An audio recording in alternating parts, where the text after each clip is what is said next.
Welcome, young wizards and magical beings, to another enchanting tale on Fable Wizard. Today, I invite you to step into the enchanting world of Goldilocks and the Three Bears.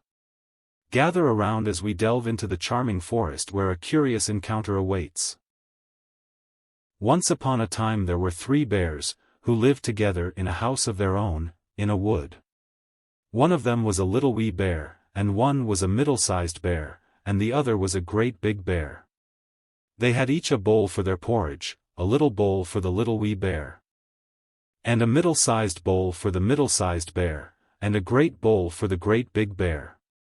And they had each a chair to sit in, a little chair for the little wee bear, and a middle-sized chair for the middle-sized bear, and a great chair for the great big bear. And they had each a bed to sleep in, a little bed for the little wee bear, and a middle-sized bed for the middle-sized bear, and a great bed for the great big bear. One day, after they had made the porridge for their breakfast, and poured it into their porridge bowls, they walked out into the wood while the porridge was cooling, that they might not burn their mouths by beginning too soon, for they were polite, well-brought-up bears. And while they were away, a little girl called Goldilocks, who lived at the other side of the wood and had been sent on an errand by her mother, passed by the house, and looked in at the window.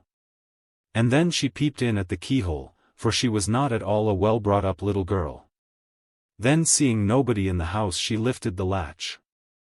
The door was not fastened, because the bears were good bears, who did nobody any harm, and never suspected that anybody would harm them. So Goldilocks opened the door and went in, and well pleased was she when she saw the porridge on the table. If she had been a well-brought-up little girl she would have waited till the bears came home, and then, perhaps, they would have asked her to breakfast, for they were good bears, a little rough or so, as the manner of bears is, but for all that very good-natured and hospitable. But she was an impudent, rude little girl, and so she set about helping herself. First she tasted the porridge of the great big bear, and that was too hot for her. Next she tasted the porridge of the middle-sized bear, but that was too cold for her. And then she went to the porridge of the little wee bear, and tasted it, and that was neither too hot nor too cold, but just right, and she liked it so well that she ate it all up, every bit. Then Goldilocks, who was tired, for she had been catching butterflies instead of running on her errand, sate down in the chair of the great big bear, but that was too hard for her. And then she sate down in the chair of the middle-sized bear, and that was too soft for her. But when she sat down in the chair of the little wee bear, that was neither too hard nor too soft, but just right. So she seated herself in it, and there she sate till the bottom of the chair came out, and down she came, plump upon the ground, and that made her very cross, for she was a bad-tempered little girl. Now, being determined to rest, Goldilocks went upstairs into the bedchamber in which the three bears slept. And first she lay down upon the bed of the great big bear, but that was too high at the head for her. And next she lay down upon the bed of the middle-sized bear, and that was too high at the foot for her.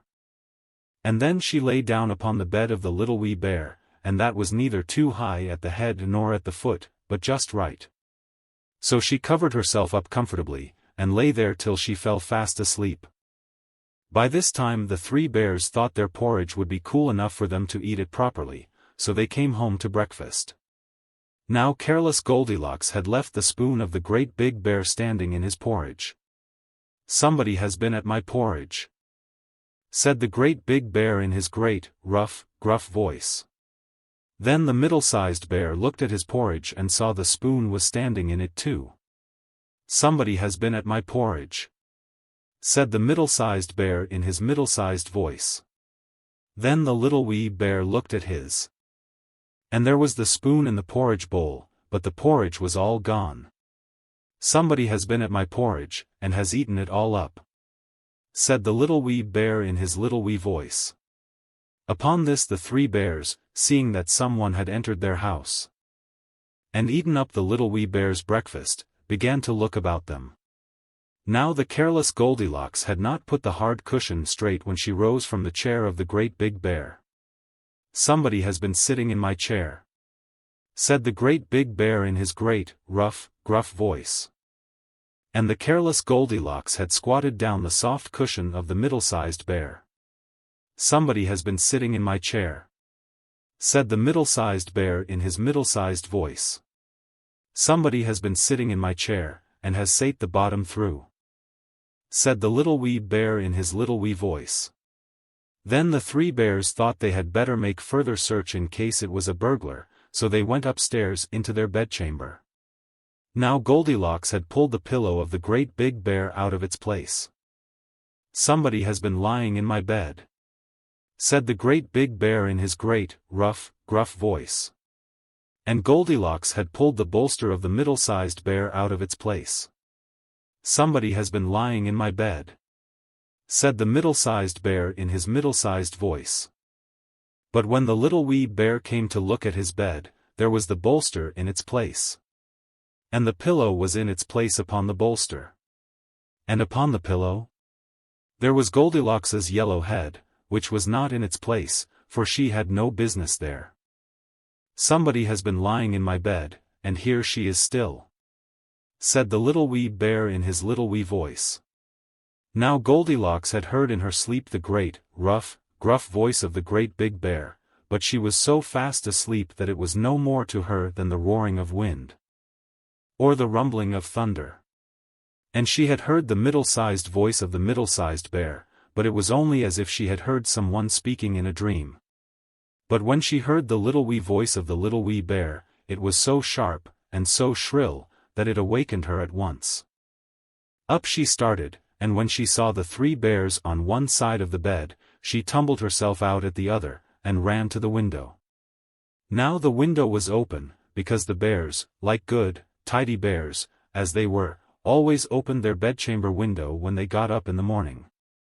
So naughty, frightened little Goldilocks jumped, and whether she ran into the wood and was lost there, or found her way out of the wood and got whipped for being a bad girl and playing truant, no one can say.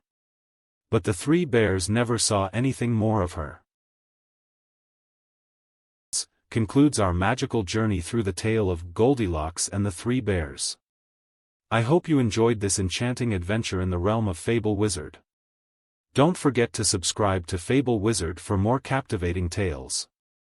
Until we meet again, may your days be filled with wonder and your dreams be filled with magic. Farewell, fellow wizards.